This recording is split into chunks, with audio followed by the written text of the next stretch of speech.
অবরোধ প্রত্যাহারের আহ্বান রাজ্য সরকারের। ককবরক ভাষা রোমান লিপি চালুর দাবিতে আজ সকাল থেকে রাজ্যব্যাপী বিভিন্ন জায়গায় পথ অবরোধ করছে টিআইএসএফ। অবরোধের ফলে রাজ্যের যোগাযোগ ব্যবস্থা ভেঙে পড়েছে, বাড়ছে জনদুর্ভোগ। আজ বিকেলে মহাকরণে এক সাংবাদিক সম্মেলনে খাদ্য ও জনসংভরণ দপ্তরের মন্ত্রী তথা রাজ্য সরকারের মুখপাত্র সুশান্ত চৌধুরী বলেছেন, রাজ্য সরকারের অধীনে ত্রিপুরা মধ্য পর্ষদ পরিচালিত মাধ্যমিক পরীক্ষায় রোমান এবং বাংলা হরফে ককবরক পরীক্ষা দেয়ার সুযোগ রয়েছে। রোমান হরফে মাত্র 2% জনজাতিদের ছেলে মেয়ে পরীক্ষা দেন। বাংলা লিপিতে ককবরক ভাষা পরীক্ষার্থীদের সংখ্যা বেশি।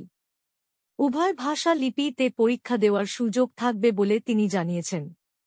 তিনি আরও বলেছেন, সিবিএসসি মাধ্যমে এইবার প্রথম ককবরক পরীক্ষা হবে।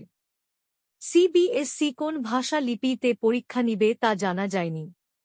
রাজ্যের মুখ্যমন্ত্রী মানিক সাহা সিবিএসসি চেয়ারম্যান কাছে চিঠি দিয়েছে ককবরক ভাষা লিপি রোমান হরফে লেখা বিষয় সম্পর্কে। কিন্তু সিবিএসসি এখনও এই বিষয়ে রাজ্য সরকারকে কিছু জানাননি বলে তিনি জানিয়েছেন। তিনি আরও বলেন, সব রাজনৈতিক দলের বন্ধ ডাকার অধিকার রয়েছে গণতান্ত্রিক পদ্ধতি মেনে। কিন্তু বন্ধের ফলে জনগণের দুর্ভোগ হলে বিষয়টি বিবেচনা করে দেখতে হয়। রাজ্য সরকার পথ অবরোধকারীদের প্রতি আহ্বান জানিয়েছেন তা প্রত্যাহার করে নিতে। তবে এই অবরোধের ফলে আজ এখন পর্যন্ত কোনো ধরনের অপ্রীতিকর ঘটনা ঘটেনি বলে তিনি জানিয়েছেন।